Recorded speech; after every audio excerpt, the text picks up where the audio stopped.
السلام علیکم ورحمۃ اللہ وبرکاتہ نحمده ونصلي على رسوله الكريم اما بعد فاعوذ باللہ من الشیطان الرجیم بسم اللہ الرحمن الرحیم یا ایہا الذین آمنوا قوا انفسکم واہلیکم نارا صدق اللہ مولانا العظیم وصدق بلغنا رسولہ النبی الامین المکین الکریم ونحن على ذلك من الشاہدین والشاکرین والحمد للہ رب العالمین۔ اخلاق کا جلتا ہوا گھر دیکھ رہا ہوں، اخلاق کا جلتا ہوا گھر دیکھ رہا ہوں، دیکھا نہیں جاتا مگر دیکھ رہا ہوں۔ حضرات محترم، آئیے کچھ عرض معروف سے قبل ہم اور آپ مل کر اپنے آقا نامدار مدینے کے تاجدار دو عالم کے مالک و مختار حضور احمد مجتبی محمد مصطفیٰ صلی اللہ علیہ وآلہ وسلم کی بارگاہ میں درود شریف کا نذرانہ پیش کریں۔ پڑھیے باوجہ اللہم صلی علی سیدنا مولانا محمد صلی علیہ وسلم یا رسول اللہ صلی اللہ علیہ وآلہ وسلم۔ حضرات محترم، میں نے آیت کریمہ کی تلاوت کی، یا ایھا الذین آمنوا قوا انفسکم واہلیکم نارا، اے ایمان والو بچاؤ اپنے آپ کو، اپنے گھر والوں کو، اپنے بیوی بچوں کو جہنم کے عذاب سے۔ اب ہم جہنم کے عذاب سے کیسے بچیں گے؟ جب ہم شریعت مطہرہ کے دامن کو مضبوطی سے تھام لیں گے تو ہم جہنم کے عذاب سے بچا لیے جائیں گے۔ جب ہم اللہ کے رسول صلی اللہ علیہ وسلم کے نقش قدم پر چلیں گے تو ہم جہنم کے عذاب سے بچا لیے جائیں گے۔ میں بتاؤں، حضرت امام اعظم ابو حنیفہ کی بارگاہ میں ایک عورت آتی ہے اور ایک کپڑے کا تھان لے کر کے آتی ہے اور عرض کرتی ہے، اے امام اعظم، میں یہ کپڑے کا تھان آپ کی بارگاہ میں بیچنے کے لیے آئی ہوں اور اس کی قیمت میں نے 1 درہم رکھی۔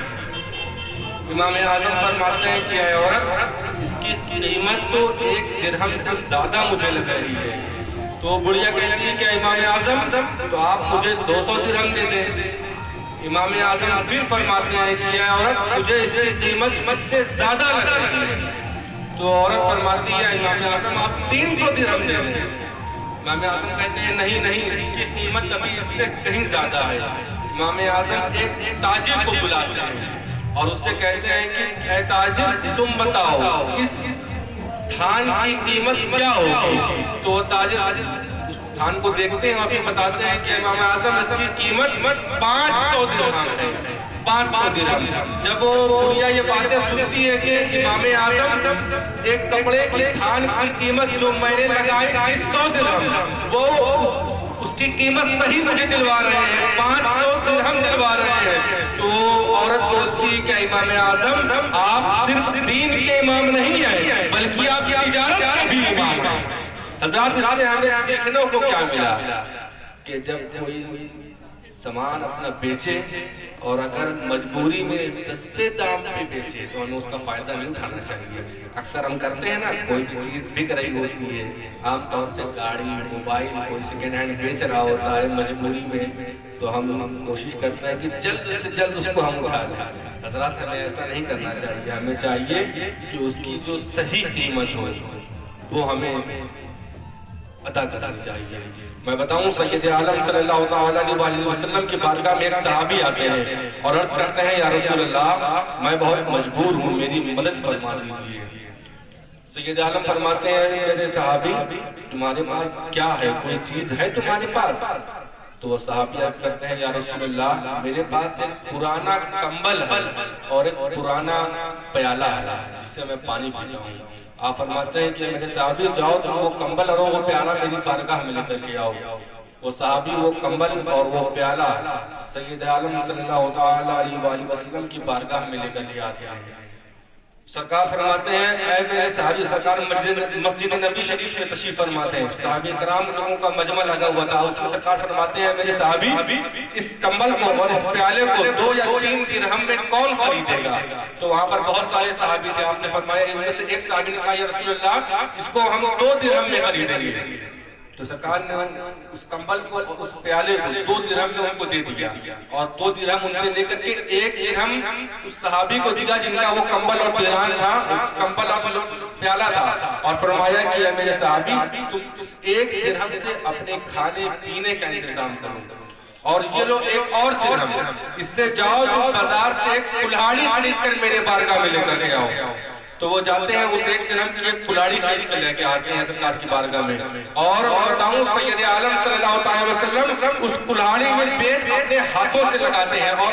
صحابی کو دیتے ہیں اور فرماتے ہیں کہ میرے صحابی تم یہ کلاڑی لو اور جنگل میں چلے جاؤ اور 10 دن تک میری بارگاہ میں نہ آنا، صرف تم 10 دن تک لکڑیاں کاٹتے رہنا جنگل میں۔ پھر وہ صحابی جنگل چلے جاتے ہیں اور 10 دن تک لکڑیاں کاٹتے ہیں، پھر لکڑیاں کاٹ کے جب آپ واپس آتے ہیں سرکار کی بارگاہ میں اور عرض کرتے ہیں میرے سرکار اب میرے پاس 10 دینار ہیں، 10 دینار ہو گئے، جہاں ان کے پاس کچھ نہیں تھا، وہ پریشان تھے، مجبور تھے۔ تو پھر سرکار فرماتے ہیں میرے صحابی اب آپ جائیں، یہ دینار آپ کے ہیں، آپ اس کو اپنے لیے استعمال کریں۔ تو ہمیں اس سے کیا سمجھ میں آتا ہے حضرات کہ اللہ نے جب ہمیں 2 ہاتھ اور 2 پیر دیے ہیں تو ہمیں مجبور نہیں بننا چاہیے۔ بہت سے لوگ ہوتے ہیں ہاتھ پیر سلامت ہونے کے باوجود کہتے ہیں کہ یہ بڑے پریشان ہیں، یہ ہیں وہ ہیں۔ نہیں حضرات، یہ غلط ہے۔ اللہ نے جب ہمیں 2 ہاتھ 2 پیر دیے ہیں تو ہم بھی محنت کر سکتے ہیں، ہم بھی مزدوری کر سکتے ہیں، جو اچھا کام ہمارے نزدیک ہمیں ملے اسے کر کے ہم محنت کر سکتے ہیں اور اپنے لیے اچھا کام کر سکتے ہیں جو ہمیں عزت و آبرو کے ساتھ رکھے گا زمانے میں، نہ کہ بھیک مانگنے کے ہمیں کام کرنا چاہیے، نہ کہ دوسروں کے آگے ہاتھ پھیلانے کا کام کرنا چاہیے۔ اور حضرات میں بتاؤں ہمارے معاشرے میں ہمارے مسلمان بھائی لوگ تو علم سے بہت دور ہوتے چلے جا رہے ہیں، پڑھائی لکھائی سے ان کو مطلب اب نہیں رہ گیا، اب ان کو بس وہ پورے جہاں میں گھومنے کے لیے بتا دیا جائے کہ یہاں گھومو وہاں گھومو، علم اب ان کے نزدیک کوئی معنی نہیں رکھتا۔ میرے بھائی شکیل صاحب کے صاحبزادے آج دستار تو پہلے ہو گئی، آج انہوں نے جشن رکھا ہے اپنے دستار کی خوشی میں بتاؤں حضرت عبد الرحمن بن قاسم آپ کی شادی ہو گئی تھی اور آپ کی بیوی کے شکم میں ایک بچہ تھا۔ آپ کو علم حدیث سیکھنے کا شوق پیدا ہوتا ہے اور آپ سوچتے ہیں کہ میں کیسے علم حدیث سیکھوں، بھائی میری شادی ہو گئی ہے، اس کے پیٹ میں ایک بچہ بھی ہے، لیکن انہیں معلوم چلتا ہے کہ مسجد نبی شریف میں حضرت امام مالک حدیث شریف کا درس دے رہے ہیں، اللہ اور اس کے رسول کی باتیں سکھا رہے ہیں۔ تو آپ کہتے ہیں کہ لاؤ میں اپنی بیوی سے پوچھ لیتا ہوں، شاید مجھے اجازت مل جائے۔ آپ جاتے ہیں اپنی بیوی کی بارگاہ میں اور کہتے ہیں کہ اے میری زوجہ مجھے سرکار دو عالم صلی اللہ علیہ وسلم کی باتوں کو سیکھنا ہے، علم دین سیکھنا ہے، کیا تم مجھے اجازت دیتی ہو کہ میں 1 سال کے لیے مسجد نبی شریف میں جا کر کے امام مالک کی بارگاہ میں علم سیکھ لوں؟ آپ کہتی ہیں کہ میرے شوہر عبد الرحمن آپ بالکل جائیں، اور آپ 1 ہی سال کی تو بات ہے، آپ بالکل جائیں اور جا کے علم دین حاصل کریں، مجھے کوئی تکلیف نہیں ہے۔ حضرت عبد الرحمن بن قاسم جاتے ہیں امام مالک کی بارگاہ میں، مسجد نبی شریف میں جاتے ہیں اور علم دین حاصل کرتے ہیں، اور وہ علم دین حاصل کرنے میں اتنا مشغول ہو جاتے ہیں کہ وہ اپنی بیوی کو ہی بھول جاتے ہیں۔ 3 سال کے بعد آپ کو خیال آتا ہے کہ میری بیوی بھی جس سے میں نے اجازت لے کر کے میں مسجد نبی شریف میں علم حاصل کرنے آیا تھا، جب آپ کو یہ خیال آتا ہے تو آپ ایک خط لکھتے ہیں اپنی بیوی کو کہ میرے شریک حیات تو مجھے معاف کر دینا کہ میں تمہیں بھول گیا، میں علم حدیث سیکھنے میں تمہیں بھول گیا، مجھے معاف کر دینا، اور ابھی میرا علم حدیث سیکھنے کا شوق ابھی باقی ہے، ابھی مجھے علم حدیث اور سیکھنا ہے،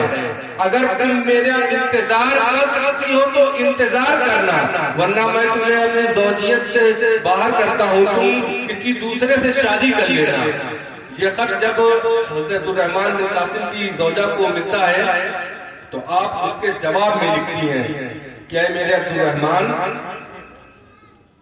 3 سال کیا آپ پوری زندگی علم حدیث سیکھیں، میں آپ کا انتظار کروں گی، میں اپنی آخری سانس تک آپ کا انتظار کرتی رہوں گی۔ عبد الرحمن آپ میری فکر نہ کریں، آپ علم حدیث سیکھیں۔